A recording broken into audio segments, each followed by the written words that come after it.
Assalamualaikum warahmatullahi wabarakatuh. Perkenalkan, nama saya Nadia Esperenza dari Program Studi Pendidikan Pancasila dan Kewarganegaraan, Fakultas Keguruan dan Ilmu Pendidikan, Universitas Sriwijaya.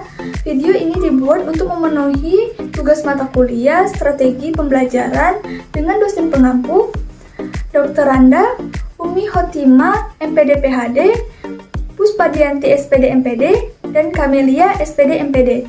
Selamat menyaksikan video. Assalamualaikum warahmatullahi wabarakatuh. Waalaikumsalam warahmatullahi wabarakatuh. Apa kabar anak-anak semuanya? Alhamdulillah baik, Bu. Alhamdulillah semuanya dalam keadaan baik ya. Sebelum kita memulai pembelajaran pada hari ini, ada baiknya kita berdoa terlebih dahulu. Dipersilakan kepada ketua kelas untuk memimpin doa. Sebelum belajar, mari kita berdoa. Berdoa mulai. Berdoa selesai. Terima kasih kepada ketua kelas yang telah memimpin doanya. Oke, karena ini pertemuan pertama kita, ada baiknya kita perkenalan dahulu ya. Karena menurut pepatah ada yang mengatakan bahwa tak kenal maka tak sayang. Baik, perkenalkan, nama Ibu Nadia Esperenza, sering dipanggil Ibu Nadia. Ibu mengajar pelajaran Pendidikan Pancasila dan Kewarganegaraan untuk kelas 10.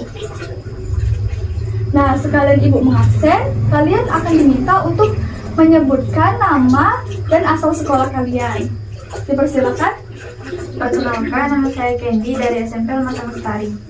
Perkenalkan, nama saya Audrey dari SMP 4 Tanjung Tengku. Perkenalkan, nama saya Aurel dari SMP Lematan Lestari. Perkenalkan, nama saya Dilan dari SMP 4 Kampung Muli. Perkenalkan, nama saya Melisa dari SMP 3 Rambang Biru. Perkenalkan, nama saya Raisa dari SMP Lematan Lestari. Baiklah, terima kasih anak-anak telah memperkenalkan dirinya. Pada pertemuan pertama ini, Ibu harap kalian dapat bekerja sama aktif dalam mengikuti proses pembelajaran pada hari ini. Apakah masih ada yang ingat mengenai materi pembelajaran PKN pada saat di SMP? Jika ada, tolong angkat tangan. Saya, Bu, nilai-nilai Pancasila. Baik, terima kasih Dilan. Selanjutnya ada lagi? Saya, Bu, lembaga-lembaga negara. Oke, terima kasih Audrey. Selanjutnya ada lagi? Saya, Bu, sistem pemerintahan negara. Baik, terima kasih Raisa. Nah, terima kasih anak-anak, kalian sudah menjawab pertanyaan Ibu. Jadi, nilai-nilai Pancasila yang telah disebutkan oleh Dilan tadi ada 5. Ada nilai ketuhanan, ada nilai kemanusiaan, ada nilai persatuan, ada nilai kerakyatan, dan ada nilai keadilan. Di mana nilai-nilai tersebut dapat kita ambil contohnya terkait nilai ketuhanan.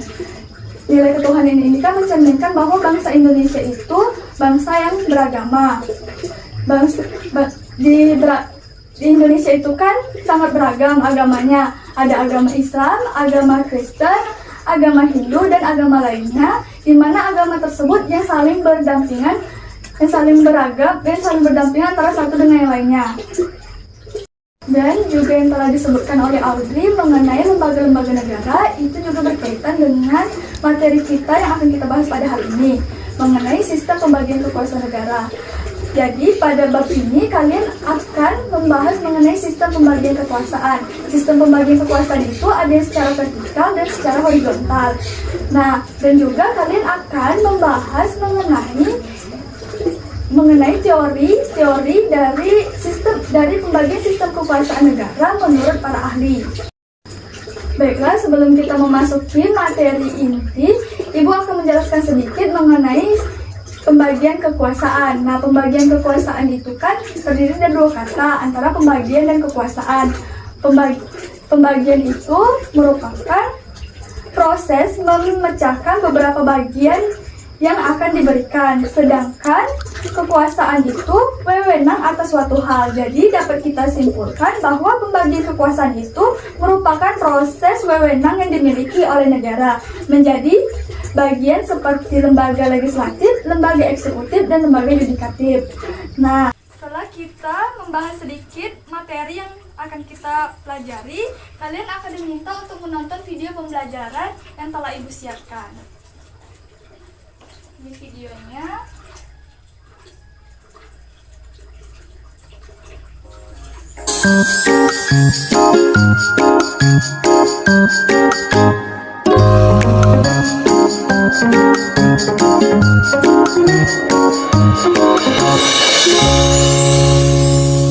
Assalamualaikum warahmatullahi wabarakatuh.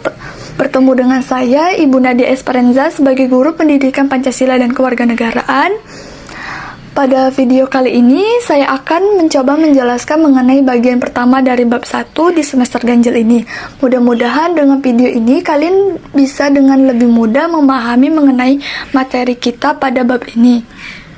Pada bab ini, kalian akan mempelajari mengenai menganalisis nilai-nilai Pancasila dalam kerangka praktik penyelenggaraan pemerintahan negara. Baiklah, tujuan pembelajaran dibuatnya video ini agar kalian para peserta didik dapat memahami sistem pembagian kekuasaan negara di Indonesia. Selanjutnya, dapat membedakan konsep pembagian kekuasaan negara secara horizontal dan vertikal di Indonesia. Setelah itu, dapat mendeskripsikan sistem pemisahan kekuasaan negara menurut ajaran Trias Politika yang dipropoli oleh Montesquieu. Sekarang kita langsung membahas bagian pertama dari bab ini.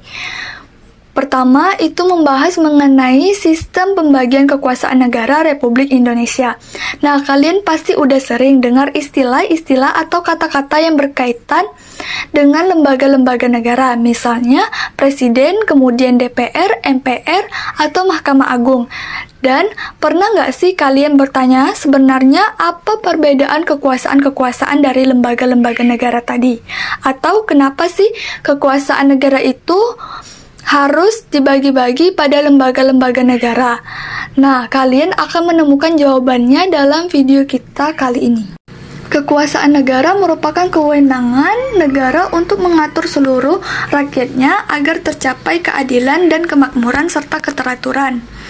Kekuasaan ini kan sangat banyak dan sangat luas sehingga perlu dibagi-bagi kekuasaannya kepada lembaga-lembaga negara. Nah, jika tidak ada lembaga-lembaga negara yang terstruktur dengan baik, sebuah negara akan sangat kesulitan dalam menjalankan roda pemerintahannya. Kalian tahu nggak, pemerintahan yang baik itu adalah pemerintahan yang dapat bersinergi satu dengan yang lainnya, atau dapat bekerja sama, dapat saling mengecek, dan dapat saling memantau satu dengan yang lainnya. Oleh sebab itu diperlukan pembagian kekuasaan yang jelas supaya setiap lembaga-lembaga negara ini bisa menjalankan fungsinya dengan baik dan maksimal.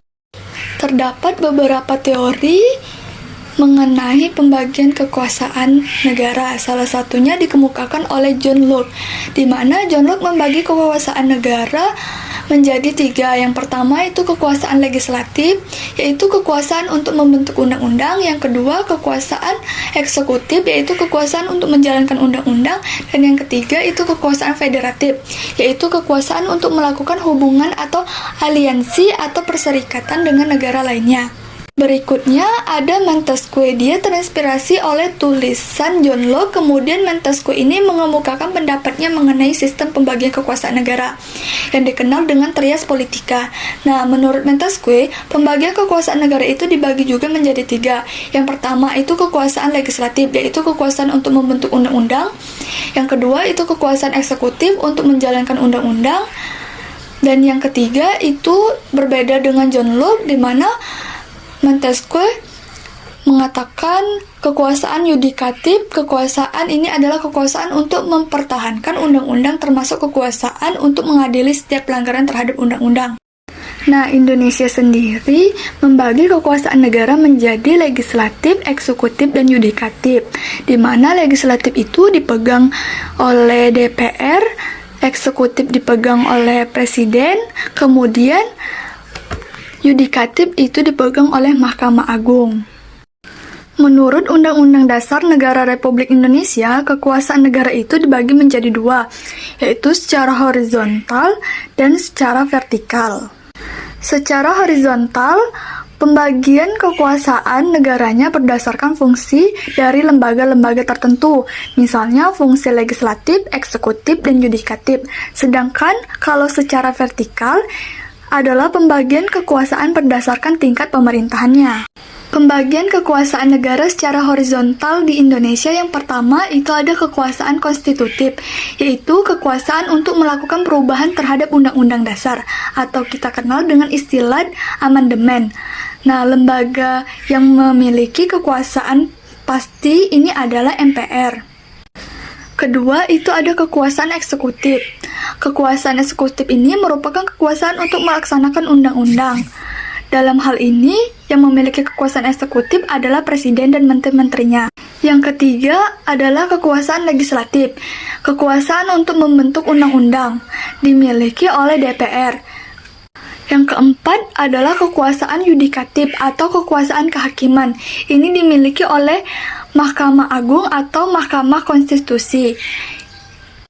Kelima adalah kekuasaan eksaminatif atau kekuasaan terhadap pengawasan penggunaan atau pengelolaan uang negara. Kekuasaan terakhir ini, pembagian horizontal, adalah kekuasaan moneter yang kekuasaan untuk membentuk dan menetapkan kebijakan terkait moneter. Kemudian juga untuk mengatur dan menjaga kestabilan pembayaran dan menjaga stabilitas nilai rupiah. Nah, lembaga negaranya adalah Bank Indonesia. Bank Indonesia menjadi lembaga yang memiliki kekuasaan moneter karena Bank Indonesia merupakan bank sentral yang mana kekuasaannya, tugasnya juga fungsinya itu diatur oleh undang-undang tersendiri.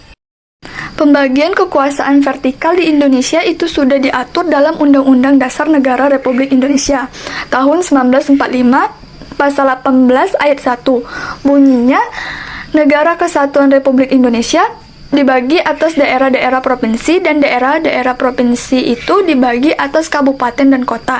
Yang tiap-tiap provinsi, kabupaten, dan kota itu mempunyai pemerintahan daerah yang diatur dengan undang-undang. Jadi, secara jelas dalam konstitusi kita sudah dituliskan bahwa pembagian kekuasaan secara vertikal itu dari pemerintah pusat ke pemerintah daerah. Nah, pemerintah daerahnya ini adalah pemerintah di tingkat provinsi dan juga di tingkat kota. Jadi di tingkat provinsi maupun di tingkat kota itu ada juga lembaga-lembaga legislatif, eksekutif, dan yudikatif. Misalnya nih, kalau di tingkat provinsi itu ada gubernur yang memiliki kewenangan eksekutif. Di tingkat provinsi ada juga DPRD di tingkat provinsi, begitu juga dengan kota. Dan kabupaten ada wali kota, dan juga bupati, dan juga ada kota itu memiliki DPRD tingkat kota. Demikian. Selanjutnya, sistem pemisahan kekuasaan negara menurut ajaran Trias Politika yang dipelopori Montesquieu, di mana sistem pembagian kekuasaan Trias Politika pada dasarnya Trias Politika Montesquieu memasukkan kekuasaan federatif, kekuasaan eksekutif. Sementara itu, fungsi mengadili dipisahkan kekuasaan yang berdiri sendiri. Ketiga kekuasaan tersebut dilaksanakan oleh lembaga yang berbeda dan sifatnya terpisah. Sedangkan Trias Politika adalah sebuah ide bahwa sebuah pemerintahan berdaulat harus dipisahkan antara dua atau lebih kesatuan kekuasaan yang bebas, mencegah satu orang atau kelompok mendapatkan kekuasaan yang terlalu banyak. Pada pembagian kekuasaan Trias Politika itu ada lembaga legislatif di mana kekuasaan untuk membuat atau membentuk undang-undang. Yang kedua ada kekuasaan eksekutif, kekuasaan untuk melaksanakan undang-undang. Yang ketiga itu ada kekuasaan yudikatif, kekuasaan untuk mengadili setiap pelanggaran terhadap undang-undang. Demikian penjelasan yang dapat saya berikan, mudah-mudahan cukup membantu kalian semua untuk memahami materinya. Silakan bertanya jika dalam video tersebut masih kurang dipahami. Saya akhiri, terima kasih. Wassalamualaikum warahmatullahi wabarakatuh. Nah, setelah kalian menonton video yang telah Ibu tayangkan tadi, apakah di dalam video tersebut masih ada yang kurang jelas? Silakan ditanyakan. Tidak ada, Bu. Oke, baiklah. Jika tidak ada, kalian akan dibagi menjadi 3 kelompok, di mana dalam setiap kelompok itu akan menganalisis soal-soal yang berbeda. Nah, kelompoknya sudah dibagi? Sudah. Nah, untuk ketua kelompoknya silakan ambil soal di meja Ibu.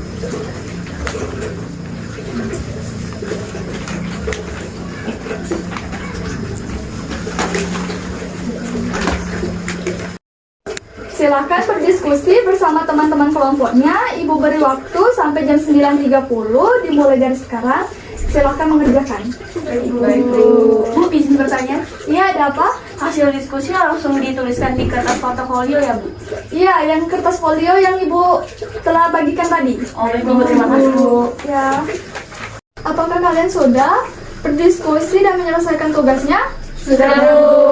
Nah, baiklah, jika sudah, Ibu meminta perwakilan kelompok saja yang memaparkan hasil analisis kalian terhadap soal yang telah Ibu berikan. Dipersilakan. Hasil diskusi kelompok 1 bahwa lembaga eksekutif adalah lembaga yang bertugas untuk melaksanakan kebijakan, peraturan, dan undang-undang yang dibuat oleh lembaga legislatif. Lembaga legislatif adalah sebuah lembaga yang memiliki kewenangan untuk membuat kebijakan, peraturan, dan undang-undang. Lembaga yudikatif adalah lembaga yang memiliki kewenangan untuk mengadili para pelanggar yang melanggar kebijakan yang dibuat oleh lembaga legislatif.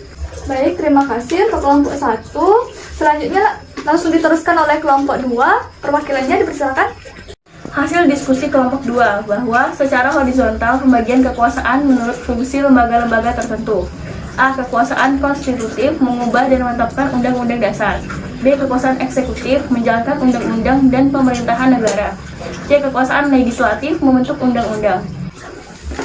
Baik, terima kasih untuk pemaparan dari kelompok 2. Selanjutnya kelompok 3 dipersilakan. Hasil diskusi kelompok 3. A. John Locke menganggap bahwa kekuasaan yudikatif milik Montesquieu sudah masuk ke kuasa eksekutif. B. Montesquieu mempertahankan undang-undang sudah termasuk kekuasaan yudikatif. Baiklah, semua jawaban yang kalian paparkan tadi benar ya. Akan tetapi ada yang sedikit kurang dalam penjelasan pada kelompok 2. Jadi Ibu tambahkan sedikit mengenai pembahasan kekuasaan secara horizontal itu, di mana dalam kekuasaan itu horizontal itu ada namanya kekuasaan moneter. Kekuasaan untuk menetapkan dan melaksanakan kebijakan moneter, mengatur dan menjaga kelancaran sistem pembayaran kestabilan nilai rupiah. Dan juga dalam pemerintahan, pembagian kekuasaan secara horizontal pada tingkatan pemerintah daerah itu berlangsung antara lembaga-lembaga daerah yang sederajat. Contohnya saja seperti pada tingkatan kepala daerah itu adanya wakil kepala daerah dan DPRD daerah, serta pada tingkatan provinsi itu adanya gubernur dan wakil gubernur serta DPRD provinsi. Nah, untuk kabupaten dan kota itu ada, kalau di kabupaten itu ada bupati dan wakil bupati. Jika di kota itu ada wali kota dan wakil wali kota, serta DPRD baik kabupaten maupun kota.